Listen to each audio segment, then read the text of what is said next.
Ils nous ont fait un appel aux médicaments en nous disant c'est la catastrophe, même des enfants qui ont de la fièvre, on ne peut pas trouver de paracétamol en ce moment en Ukraine, les Russes ont tout coupé. Vraiment, si vous voulez faire quelque chose, la première des urgences, c'est de vous envoyer des médicaments et du matériel pharmaceutique de première nécessité.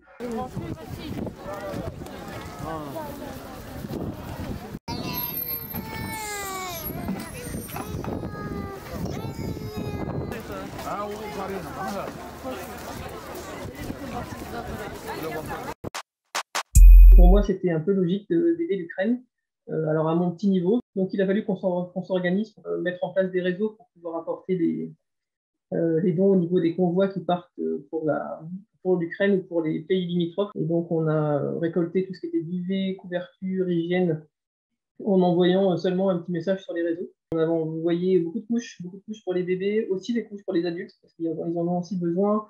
Beaucoup de produits d'hygiène, les savonnettes, ce genre de choses. On a aussi envoyé les pansements, des bandes, des antiseptiques. On envoie tout ce qu'on peut au niveau petit matériel de première urgence. Ils ont aussi également beaucoup besoin de médicaments, alors des médicaments standards, que ce soit du Doliprane, des antibiotiques, des anti-inflammatoires.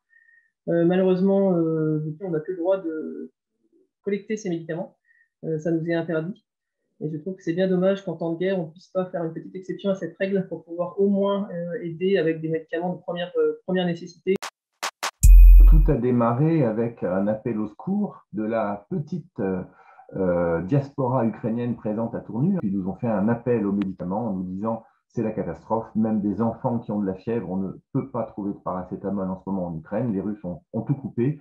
Vraiment, si vous voulez faire quelque chose, la première des urgences, c'est de vous envoyer des médicaments et du matériel pharmaceutique de première nécessité. La première chose que j'ai faite, c'est aller voir mes trois autres confrères pour qu'on ait une action commune. Et donc, on a décidé ensemble que notre rôle se bornerait à faire un appel à solidarité auprès de nos clients, auprès des habitants de la région, de faire ça sur une journée, le samedi dernier, samedi 26 février, on se bornait à conseiller nos patients, les habitants, les citoyens de la région qui voulaient participer à cet élan de solidarité, les conseiller sur quel type de produits les réfugiés et les habitants d'Ukraine avaient besoin. Ils ont acheté les produits dans nos 4 pharmacies. On a réuni 30 cartons de médicaments et de produits de parapharmacie, d'hygiène, désinfectants, compresses, petit matériel médical. Tout était neuf, pas entamé, pas périmé, évidemment.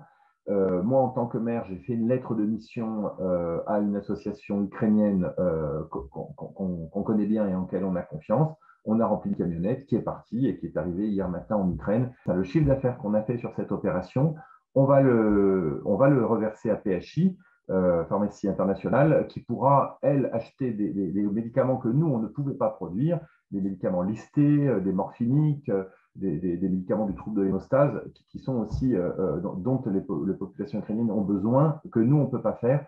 Et je pense que vraiment, l'aide est très complémentaire entre nous, l'urgence qu'on a pu faire sur la première nécessité, et ce que des groupements comme PHI peuvent faire sur des médicaments beaucoup plus lourds, mais avec moins de réactivité que ce qu'on a pu faire.